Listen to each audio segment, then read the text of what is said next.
Hello everybody, so in this video we're going to take a more practical approach to the ZooTools metasystem. In this example, and what you see on the screen is what we're going to be basically building. Now I'm not going to build a rig, but it's about the metadata itself. So in the node editor here, what we have is we have the rig metanode, then we have the studio metanode, which we're going to be creating a custom one. And we also have a object set that links to our rig and links to our studio entity metanode. Within the metanode, if we go into the attribute editor, we have custom attributes. And you can also see that in our zoo m class attribute that we have a special type. This is our custom metanode. The useful thing about this is compared to the previous video is now we have a more concrete way of dealing with our logic for our metanodes. So now you can create any kind of custom behavior for managing your actual particular use case for your custom node and put it on top of that class. The other thing is that every single time you reload Maya, this meta class is now going to be registered, which means it's going to be automatic so that ZooTools is fully aware of that class. Now, let's have a quick look into PyCharm to see what this looks like. What we're going to do is two major things. The first thing we're going to do is we're going to create a custom ZooTools package. And everything that we do from now on with our tools and extending ZooTools is going to be inside this package. Now, I've simply called this video tutorials because it is about video tutorials. And you also see that we have the master folder because I'm going to put it for our version control. Just so it's easier, and it's how I usually typically work, because I can work with multiple versions of a package at any given moment, versus like between the project specific one, like the public configuration versus my development configuration. Next thing is I've got the Galaxy folder. I'm going to talk about that and best practices when it comes to working with third-party tools and libraries and so on. Next thing, if you go all the way down here, you'll see that we have the Maya meta studio meta py file. Inside this, we then have the metanode class. So in this case, the ID is our studio entity, and if you come over into Maya, you'll find that we have the studio entity here. Now, every time we work with Python code, we're going to be using this as our kind of entry point in trying to retrieve our particular type of metanode. You also find that all our custom attributes are specified inside the meta attributes section.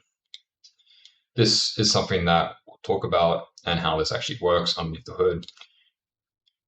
Then down further, we have things like just creating really basic logic for updating our metadata.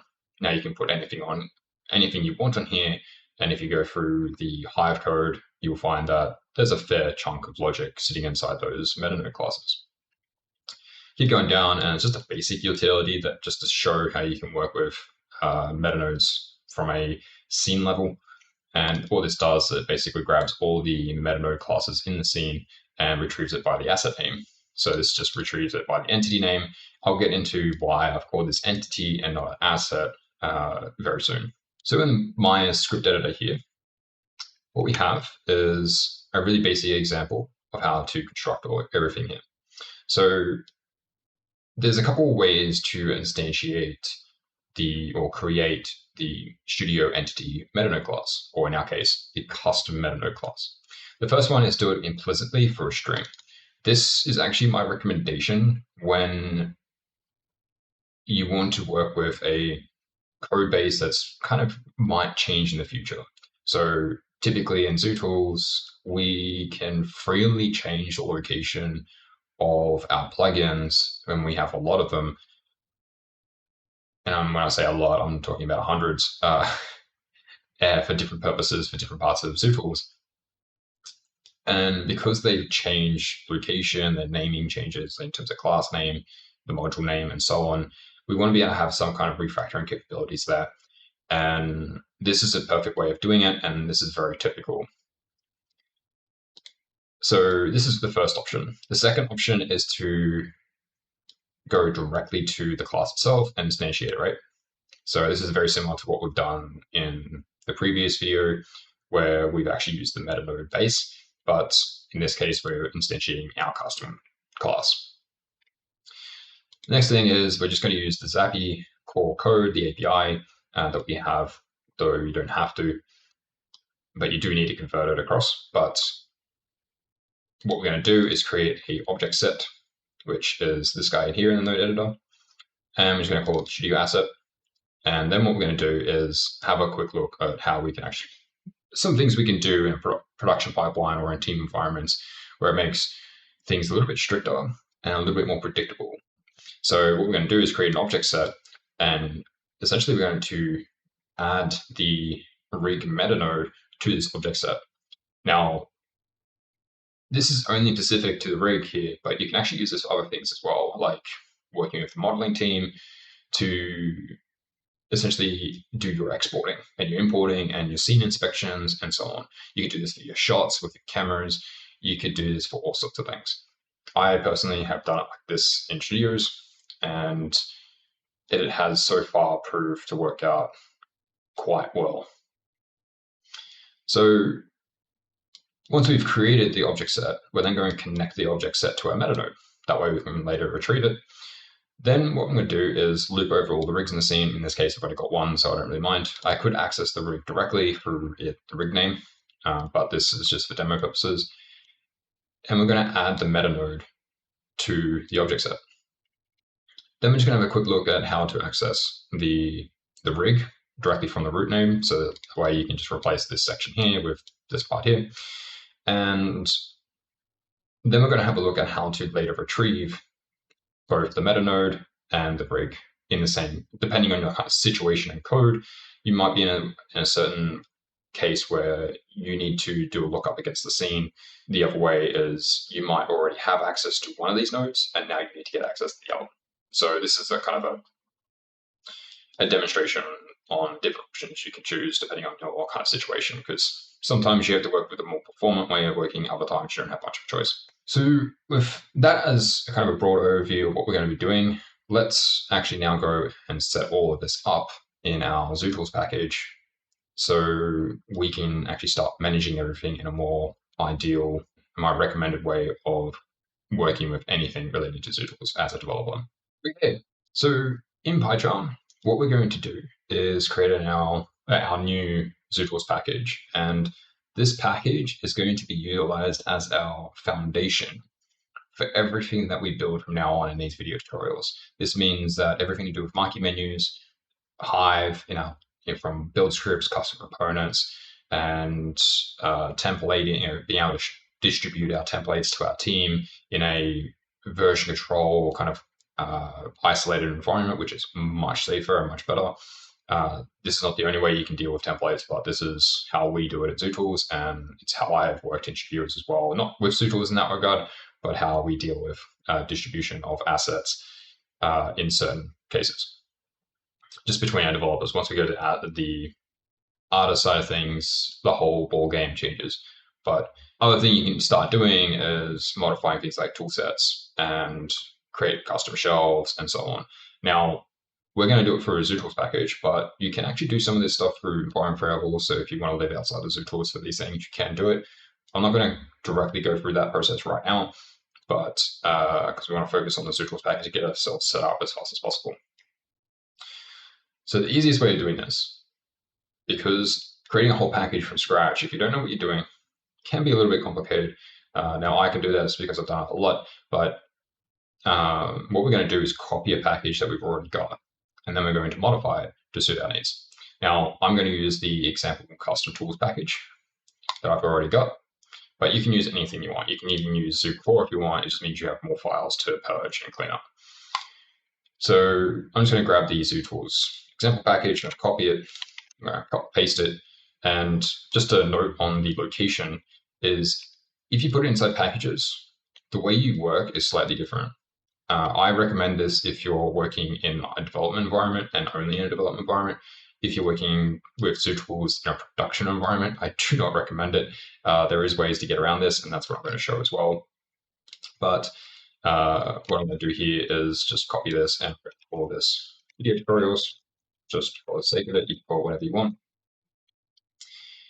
Open this up, and we're just going to start purging things. So I'm just going to delete everything from icons, preferences, and scripts because we don't need them right now. We can build them later because we will need this, but let's purge them. Second thing is I'm going to go into the zoo section, and I'm actually going to rename this because I'm going to demonstrate why, or talk about why we want to rename this folder. I'm actually going to call this Galaxy because it's going to be our new name. And I'm basically just going to purge all these folders. So in this case, we should just be left with Galaxy apps. I'm then going to copy apps and paste it again and go with this. Right. I don't really care about the license in this case. Now, this is our bare bones package, but there's a few little things we need to change before we're kind of ready to go. So I'm going to go into the zoo package JSON. I'm just going to zoom in so you can see it a bit better. I'm just going to purge any requirements. What these requirements do is it tells ZooTools that these packages need to be loaded first before our package gets loaded, because our code may access these packages in like the actual code base, or basically on startup. When this ZooTools package actually loads, you may want to access the code inside these, and we'll talk about that when we get to preferences. But it's a really handy way. Now, there's pretty limited support here in terms of like how far you can go with it, like version dependencies and so on, and version tracking. We don't have that right now. I'll definitely get into why and what I wish to do in the future, but won't worry about that right now. Next thing is I'm just going to start purging environment variables. So these are all the environment variables. I'm pretty much not going to need any of these. So I'm going to delete all of those, and I'm going to keep the zoo-based paths and Python path, and I'll talk about that in a moment. I don't need the commands. I'm just going to change the display name. Not that it's really important right now, but I'm just going to change it. Now, you probably just want to change all of this as well. I'm just going to leave this for now. And the next thing is just change the name of the package because it's going to be really important. Make sure this kind of stuff actually lines up to what we need.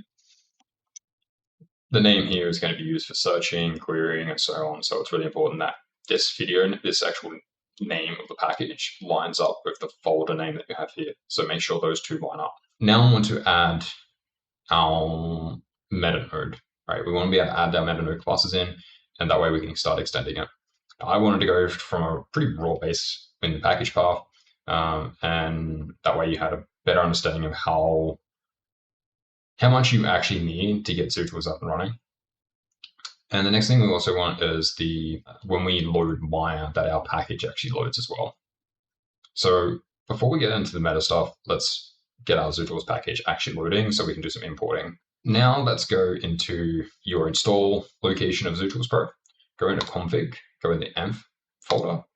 Then I'm going to go into one of these. Now you can see right now I have actually quite a lot of these, and I can go a lot more and start doing things. For example, I have package version for Unreal, Unity, and so on, just because I'm actually doing some development for Unreal and Unity with ZooTools. But typically on your machine, if you're not working with a really custom development environment, you probably want to work with the package version _maya.config.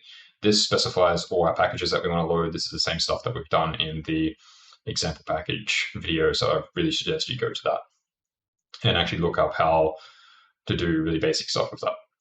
But I've loading my local version. So I separate out between my development environment and my production environment. So I can actually see what you guys see in terms of the public access. And I also have one for my development environment because I can work in parallel in that way.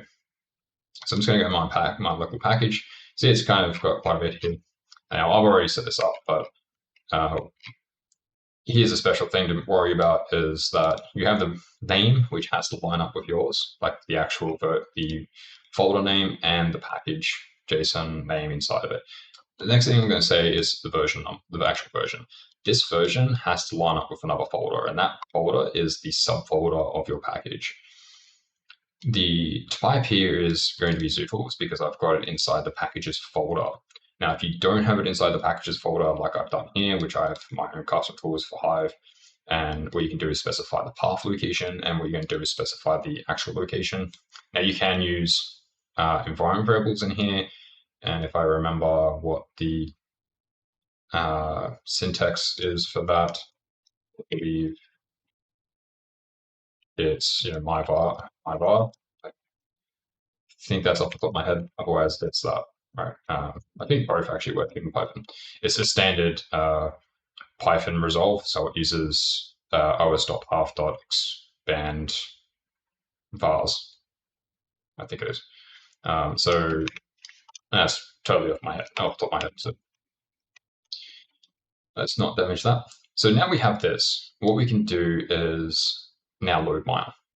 So here in Maya, now we want to be able to import our new package, right? So everything's loaded. Now we want to check to see if it's actually loaded. So I'm just going to copy some code across here. Instead of trying to, that's not going to import because I haven't created that yet. So what I'm going to do is just import Galaxy. In this case, it hasn't errored. And if we just put that out, you can see it's actually there now. So we now have our custom package already embedded. And if any code we do from now on is actually going to be reloadable as well. And I'll get to that in a moment. So let's just talk about reloading for a moment. ZooTools has this neat little feature, which you'll be very used to if you're working in Python or other languages where you might have like a reloading capabilities, is if you go into the shelf here and just go into the develop menu, and down here we have reload. And the same thing of the menu, developer, down reload. What exactly does this guy do? Well, what this does is actually shuts down ZooTools. It also strips out all the Python imports that Python currently knows about and just strips it all out, right? And this allows all the code to be reloadable. And I'll definitely go through this when it goes through like the code walkthrough that I want to do, where it like goes into specifics of how that actually works and how that was created. But being able to modify code, reload it, is a really fast way. But this does it in a certain way that reloads it all ZooTools in a reasonably neat way, so all your code is reloadable. So what we want to do is take advantage of that reload, and we can do that by going and just creating our metaNode. So if we go and say, I'm going to create a new folder, go Python package. I'm going to create a new Maya package. I'm also going to create a new package called meta. And now I want to create a new file. I'm going to call this meta.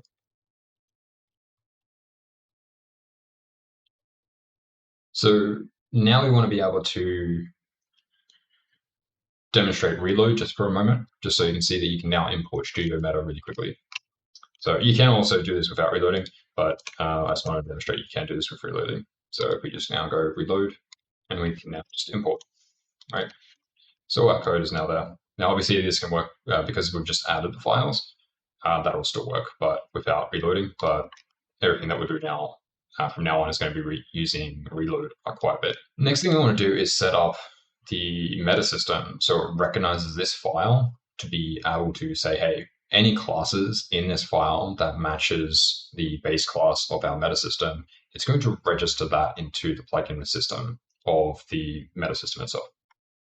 So what I want to do is go into the zoopackage.json file, and everything in terms of configuration other than the preferences works through environment variables. So I'm going to create a new environment variable. I'm going to call this zoo meta class, and it's going to be a list. And what we're going to do is use the token self. Self is equal to the current folder of your package. So in this case, it's the master folder that I've got here. Then inside here, I'm just going to go save Galaxy because that's going to be the folder that the top level folder here. Then we're just going to say libs Maya meta. And there's two ways to load, specify this. You can either specify the folder or specify the file. If you're going to do the file, you want to do the file with the .py. because that's how it detects whether it's a file or not, is just go to os.path.is file. In this case, I'm just going to do the folder. Now with this, what we can do is go into our Studio meta and start coding. So I'm just going to say from to libs meta import base, and I'm just going to create a new class, meta.meta base, create new ID, and this is going to be Studio ST. And that's all we need. So this is all we need to get started. Now, let's find out if this all works. Right, back into Maya, go into reload and just go do a reload. Now, if we import that, everything's still working. If we now go down the bottom here, so I'm just going to import a bunch of code just because we're going to be needing it just for our testing. So in this case, it's going to be the meta location, the meta folder, module, the Zappy module, and the API for Hive. The first thing I'm going to do is just quickly test it to make sure that works. And I've named everything correctly. So if we do this, you can see that our class now gets created and we have no extra attributes in here whatsoever, but we do have the class working. Now, what will happen if we close Maya and do this again? So I'm just going to close it. Now we have Maya open up again. So what I'm going to do is now just run that same code again. And you can see everything just continues to work. So this now creates a persistence in your code base to say this always just works. You don't have to worry about manually registering this class. You can do that, and that's actually you can do this directly in code. So if you go and say meta registry, and that's going to encapsulate that because it makes sure that the singleton is created because it is a singleton. Now what you do is if you want to get access to it, like see what the types are, you can just go types, there's on our list, register the class, so we just go register class, meta class. And now what we can do is just go studio meta, and that's how you would actually register your class, which means you could create a class at the end. So you could just go and say studio, my studio here, and just go meta.base, oops, and just go studio.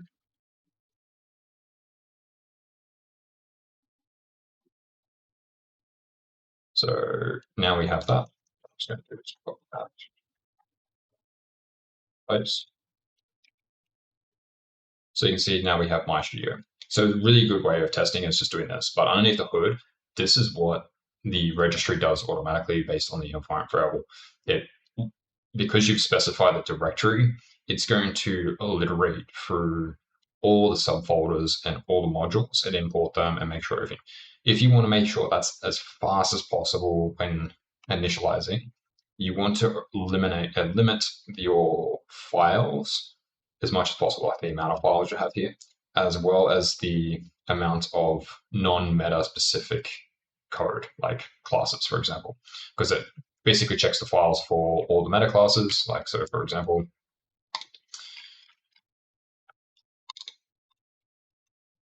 you import it, you're basically grabbing this folder here and it goes into all the subfolders here. So if you had, oops, let me just create a new folder.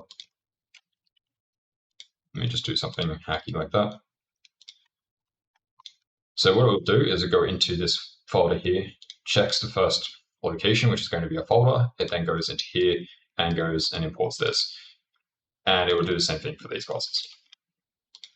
I mean, this module here. Then once it's inside this module, it checks this and finds all the classes inside of it. Once it finds this class and checks to see if it's part of the metabase, then, or subclasses, or is the metabase, it will register that in the system, which is no different to what you just did in code, but now you don't have to do that at startup yourself. It will just do that automatically because we've already specified the location to load. So with that out of the way, let's now create our meta attributes. So what you can do, I'm just going to actually, I'm pretty sure I copy pasted code. So let's explain some of this code. Let me just fix this. So we're just going to import the Zappy code base and the Zappy libs. What does the meta attributes do and how does that work? Well, if you go jump straight into the metabase, you come down here. This is the initialize of the metabase class. You'll find that there's an initialize init defaults. If you come down a bit below here, as long as it's not referenced, then that node is actually referenced, since you can't modify attributes if they're locked or in certain state and so on. You can add attributes, but we want to avoid doing that as much as possible. And you can't modify certain behavior. So if an attribute is already existing, you can't update certain types of flags. So if we go into the init meta here, you can see that we actually create a dictionary, create all the attributes from a dictionary. So it actually accesses the meta attributes. And if you go down further, the base class will create all the base attributes. So if you want to completely remove attributes, like all the base behavior, you could do that. So back in our new class, all this is doing is creating a dictionary. In this case, it's a compound. And we're just going to append that to our base adders and then just return it. And ZooTools the actual base class, will handle all the creation process. And what we're doing is saying, hey, name is going to be the entity stub, and the type is going to be the compound. This just tells the underlying code that, hey, it's a compound. And the next thing is just going to create a whole bunch of attributes. In this case, it's going to be the type of string, right? We're not going to create our meta message attribute or anything like that right now. Other two is just basic functions as an example of, you can set the entity and all its information like that in a really basic way. You can also just serialize out all the values from this by just grabbing everything. So just a simple thing that I've done in production numerous amount of times where you just want to be able to go to and from the meta-node very quickly. So with this, we have basically everything that we need, right? This is all there is to, you can do whatever you want from here. This is purely an example. The thing I might just point out is why I use the term entity. I could replace this with asset. The reason why I wanted to use entity is I also want to demonstrate that you kind of want to think about what you're working with and what your intention is. So with the way that I've worked before, we never use the term asset in the underlying metadata for things like specifying keys, except for certain specific cases, but this generalizes your solution in such a way that you can now use this for shots. So instead of the entity type here can actually be equal to a shot. So for example, if we go back into Maya and we reload our code, because I've got here, just to make it easier, I'm just going to delete that. I'm just going to delete the old code, recreate it. Now what you see is that we have the attributes, right? Well, the reason why I wanted to use entity type instead of asset type is that will end up being the asset, or specify that as shot. And then the entity name would be like SH, O230, or it could be, it's an asset. It might end up being like Batman, for example, Spider-Man. And it just means that I have a more generalized solution. And then basically, depending on the type, I can have custom metadata sitting on top of that as well. So I can add more attributes here just for that particular type. So the next thing we want to do is just now do what we did before, what I demonstrated, which is create the studio asset and do those things. So I'm just going to create the studio asset. Oops, I don't want to do that yet. I'm just going to import a rig.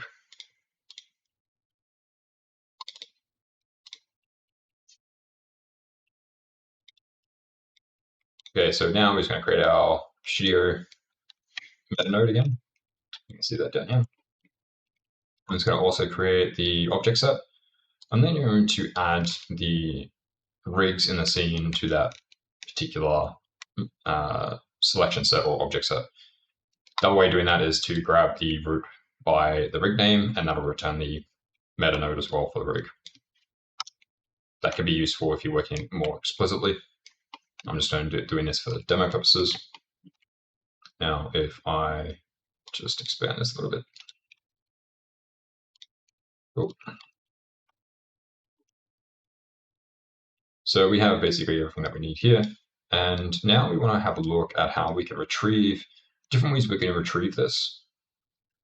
So one way you can actually do this is directly through the object set. So once you have the object set, and this is depending on your kind of situation when it comes to the studio side of things or team environment, where you kind of want to go from a studio setup and then just inject or merge in some of the ZooTools stuff.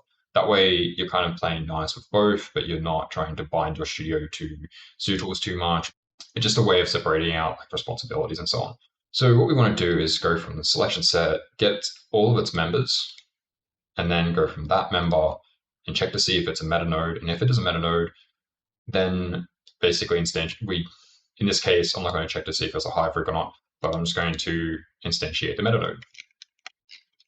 So here, Maya actually shows things a little bit better in this competitor.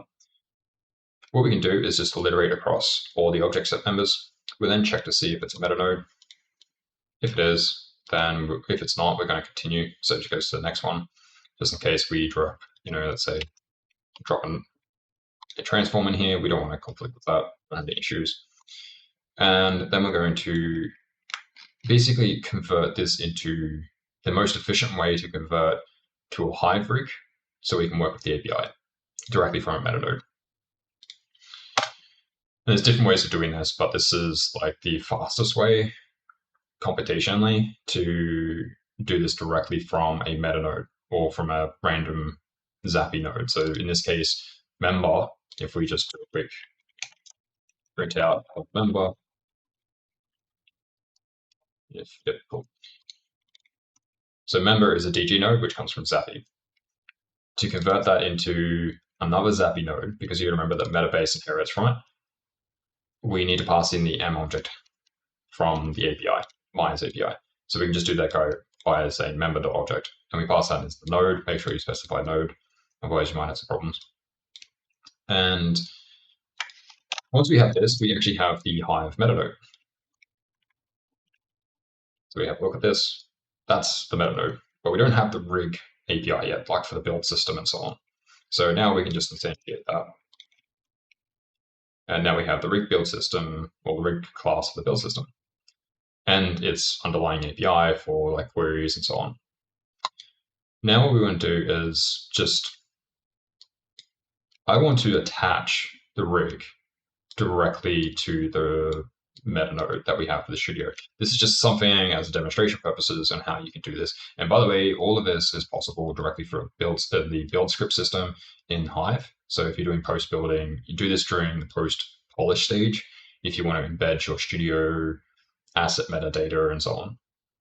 I'm doing this for demonstration purposes, but you can do this for many different things other than just rigging or just dealing with modeling or something like that, or just pipeline. So now we can just add that in. So you can see here that if we just put that on that side. The meta children here, you can see that we've got quite a few here. That's because of the Hive layers. And that's the meta parent here. So it's just connecting up with that. Now what we want to do is just have a look at another way of getting access to our metanode, the studio, directly from the rig, right? So from here, we can now just go and say, okay, from the rig, I want to get back to the studio metanode. Or you can just look it up by the class type, right? So if we just run that, you now can say that we have a list of studio metanodes, because you can have multiple, right? So typically you would only have one of these per rig, but one asset, but the underlying code or the core code of the meta system has to take account of many. So from here, you now have access to this guy. So you can go, I'm just going to pick up code this. Typically I wouldn't, but let's do it. And if we have a look at, I think it was entity. Yep. So now we have all the metadata. So we just go and say this is an asset. You see now we have the entity type as asset. So with this, it's pretty much all we really need to go through. And there's not too much with this, but it did take a little bit longer. And I wanted to do this as a demonstration on different ways you can use the meta system for your studio or for your own needs.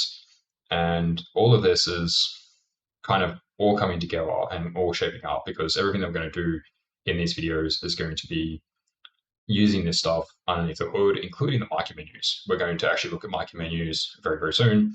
And that's going to use the meta system as one kind of demonstration. So hopefully you've learned something, and I'll see you in the next video.